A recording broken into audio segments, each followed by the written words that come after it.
El secretario de Bioeconomía, Fernando Vilela, dio un comunicado donde dio a conocer los nuevos derechos de exportación.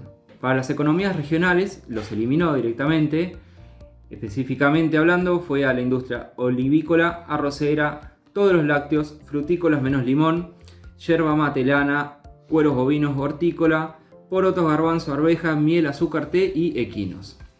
Para la industria vitivinícola quedarían fijados en 8%. Para aceite y harina de soja pasan del 31 al 33%, trigo, maíz y girasol quedarían en 15%.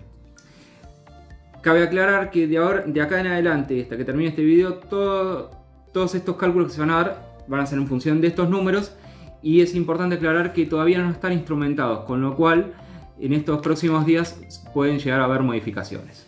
El lunes 11 de diciembre fue el último día que corrió el programa de incremento exportador del gobierno anterior.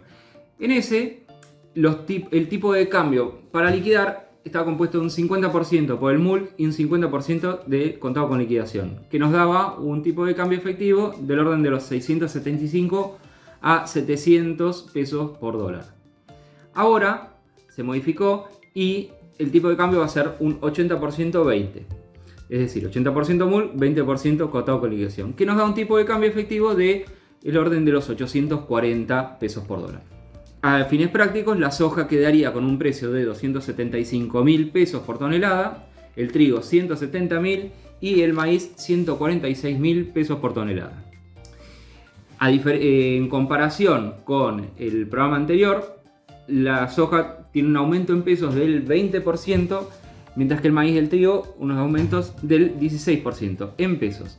Ahora, si hacemos la misma comparación en dólares, esta diferencia va a ser de un 40% menos para la soja y un 42% menos para el maíz y el trigo. Esto es importante porque los insumos agrícolas cotizan el tipo de cambio oficial, con lo cual todos estos productos lo que van a estar pasando es que pierden poder de compra, ¿sí? Pero estos tipos de cambios son impuestos por el gobierno, es decir, no son validados por el mercado, no se generan por oferta y demanda. Con lo cual, sí es importante hacer esta comparación con el tipo de cambio oficial. Entonces, en ese sentido, la soja va a tener un aumento con este nuevo programa del 5% y el maíz y trigo más o menos del 1%. Esta diferencia se da porque el maíz y trigo sufrieron un aumento de 3% en los derechos de exportación, que, vuelvo a aclarar, todavía no está instrumentado esto.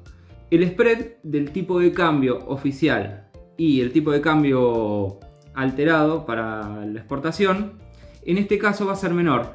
¿Por qué es importante esto? Porque los mercados de futuros y opciones se resienten mucho cuando hay mucha diferencia entre el tipo de cambio efectivo y el tipo de cambio oficial. Es decir, en el programa anterior había una diferencia entre 675 que cotizaba y 350 que era el oficial del 93%. En cambio ahora es solamente de 840 a 800, es decir del 5%. Con lo cual esta medida es mucho más sana para ese tipo de mercados. Desde la Secretaría expresaron un compromiso para poder llegar al objetivo de derecho de exportación cero y tipo de cambio unificado. Pero estas medidas afirman que son transitorias para poder sortear la crisis económica en la que estamos y poder acomodar las cuentas públicas.